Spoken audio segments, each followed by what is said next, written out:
What is up, guys? It's the Sound Alchemist, and today I'm back to talk to you about Star Wars. Yes, I know it's different if you're used to us talking about Warhammer 40k. Today I am switching it up and talking about Star Wars because recently I did a first part to this little series where I watch the Star Wars movies in chronological order. Chronological? There you go. And I give you my take on it. So check out the first part, which I'll have linked at the end of this video, to get my take on the Age of the Republic. Essentially, I go over episodes 1, 2, and 3, as well as the Solo movie and Rogue One. But today, we're going to be looking at the Age of Rebellion. This is the beloved episode 4, 5, and 6 that I will be going over and giving you a score out of 10. And of course, I will also be going over Mandalorian, since this takes place just a few years after Episode 6. So let's dive right in with Episode 4, A New Hope. Star Wars Episode 4, A New Hope. I haven't seen this movie in a long time, but with all the Robot Chicken parodies, Family Guy parodies, and just how influential this movie has been in pop culture, it felt like I've seen this for like the millionth time. And surprisingly, I was shocked to see how dark it was at times. For example, like cutting off of like creatures' arms and there's like blood. Freaking Luke's parents being vaporized, or at least like skeletonized. That was a little bit jarring. So overall, I guess I would enjoy this one more so than episode 1 of the Phantom Menace. But I feel like since we're so used to all this crazy CGI and special effects nowadays, that I couldn't really grasp the old school style fighting, especially between Darth Vader and Obi-Wan. Like they had that badass fight back in episode 3, and then they had like a more mild fight. And then, I don't know why, but as many times as I see it, whenever Obi-Wan dies and he just like disappears, I don't know, I just can't, it's just too jarring for me. I don't know why. Like, I get it, they're supposed to be older, and it's like they can't do all the, like, flashy moves and spins and whatnot, but I get it. But still, it sucks to see, like, I was expecting a little bit more badassery there. But, hey, it's a beloved film from the late 70s, but still, my overall score for this would probably be a 6.5 out of 10. I enjoyed it, but not like I wouldn't watch this again. I guess if that makes sense to you guys. I don't know. Change my mind in the comments below. But for now, let's keep it moving with episode 5. Well, actually, before we go to episode 5, I do want to say that there was a lot that happened in A New Hope. Like it almost felt like you got Luke, like just an ordinary farmer, and then he blew up the freaking Death Star by the end of the movie, which is quite a journey, and he did have to go through a lot of like hurdles to get there, but he is strong with the Force, so I guess I'll give him that. Yeah, that's all I have to insert here. But anyway, episode 5, The Empire Strikes Back. This one I've actually never seen, surprisingly. Like, after watching it, it was pretty interesting how Yoda's character, when he was first introduced, like his personality was almost completely different from like what we remember back in episode 3, where he's more stoic and wise, and in this one he comes out almost goofy for like the first half of the movie. It's not actually until he actually starts training Luke that he actually goes back into this stoic, wise characterization for him, which was pretty cool. I was, like I said, I was a little shocked by what I was seeing right in the beginning, where he was acting all goofy and whatnot. Anyway, I really did enjoy the final fights between Luke and Vader with the classic "I am your father" line. That was pretty cool. Definitely the action stepped up, because that fight scene was a lot better than Obi-Wan against Vader, so I'll give him that. And it was really funny to see like the beginning parts in Hoth, how that all looked almost like not claymation or like stop motion, because I think that's what they did. They just had like this whole fight, in like a pretty much 40K table, and they were just moving around the figures and whatnot, which is pretty hilarious. How much technology has improved throughout the years, but still, it's pretty cool.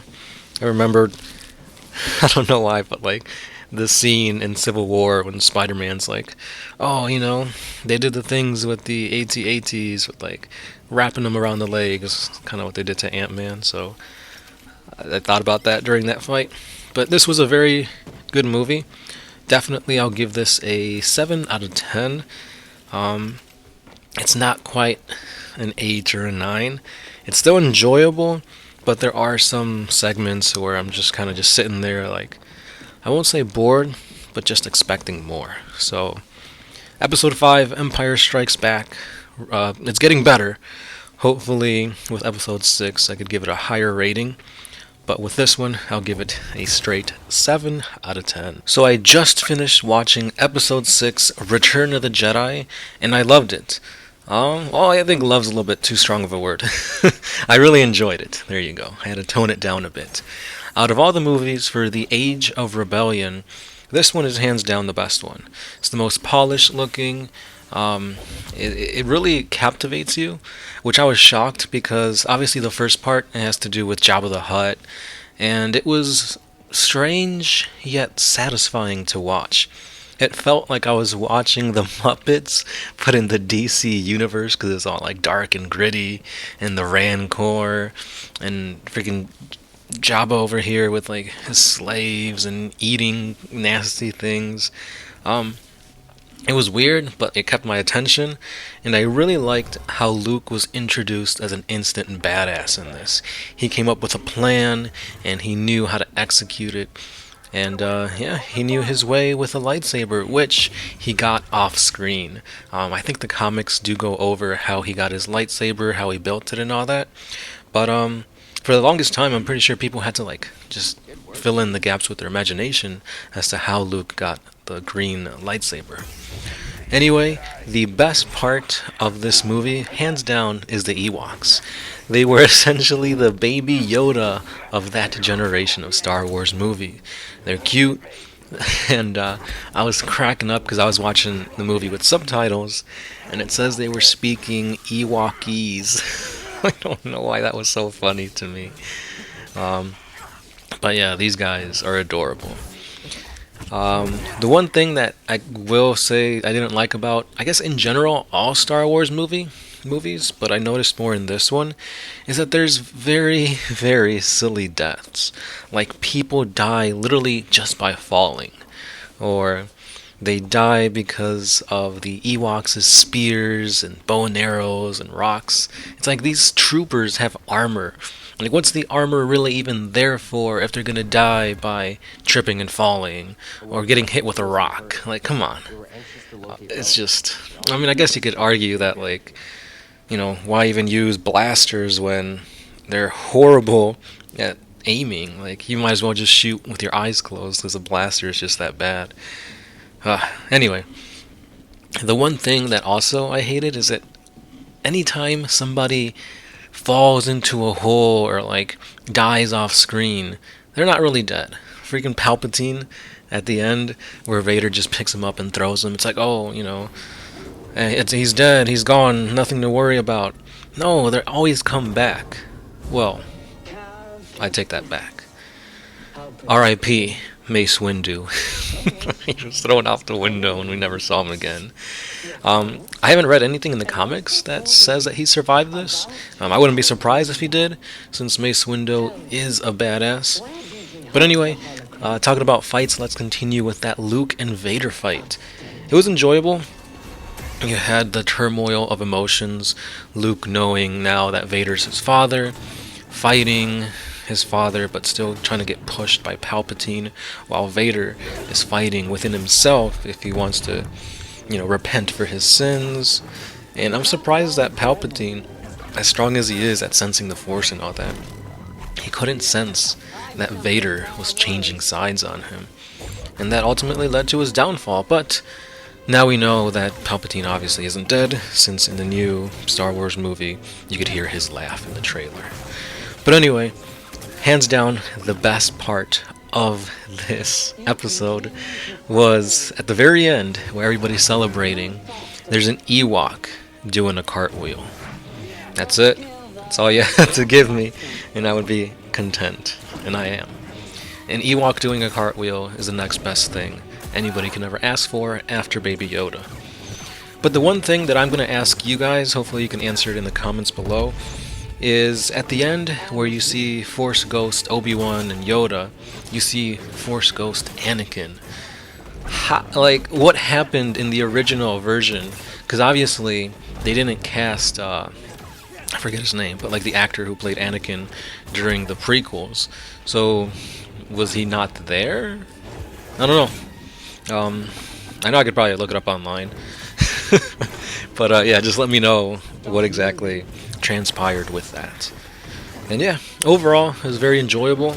Much better than episode 4 and episode 5. So I will give this one an 8.5 out of 10.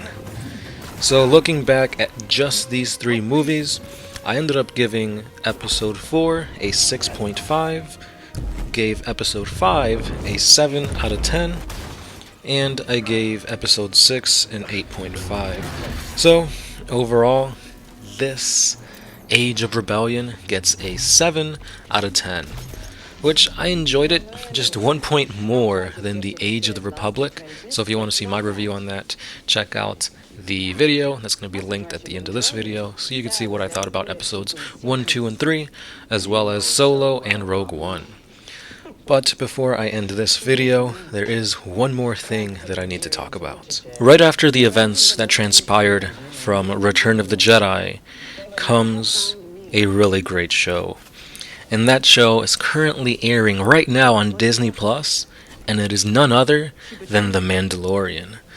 The Mandalorian is so amazing in the way it portrays the Star Wars universe. It gives it a breath of fresh air, whereas it feels very much grounded in Star Wars lore, but it's its own entity. You can literally watch this without having any... I mean, it's going to be impossible, not knowing anything about Star Wars, but if you're a brand new person, never even seen Star Wars, or don't like it, I'd still say check out Mandalorian, because it's just that good. The characters are, I wouldn't say fleshed out, but there's a mystery to them that even though the Mandalorian, you never see his face, you connect right away to him. He is this stoic, badass bounty hunter that... he's just so intriguing, but whenever he's in a bind, you're always cheering for him to get out of it. And of course, we have his cute sidekick, Baby Yoda, which obviously we know it's not Yoda, but whew, that little baby is hands down the cutest thing ever. I would die for Baby Yoda. The memes are hilarious, by the way, also. But this series, we're 5 episodes in at the time of this recording, being episode 5 my least favorite, but still highly enjoyable. Each episode feels like Samurai Jack to me. Very little speech is heard. You don't really hear people talking all that much. You really experience it through the actions of these characters, and there's just a certain aura and a feeling to these episodes that just bring you into the world. It's really awesome. Like I said, it feels just like you're watching a Samurai Jack episode, which I love. I really do. So Mandalorian gets a 10 out of 10 for me. I can't wait for these episodes to come out every Friday, and when I do, it's just a treat. Like, I really, really enjoy these episodes. So Mandalorian, as well as Rogue One, they both get a 10 out of 10 in my book. But that's all I'm going to talk about for this video. Be sure to stay subscribed, where I will talk about the final age, the Age of Resistance, which will cover Star Wars The Force Awakens, Star Wars The Last Jedi, and we will speculate as to what will happen with The Rise of Skywalker, which is set to come out in just a few weeks. Also, in that video, I'm going to give you my favorite Star Wars games, my top 2 favorite Star Wars games, and there's been a lot throughout the years. So again, guys, let me know what your guys' thoughts were on the Age of Rebellion, and I'll see you in the next video.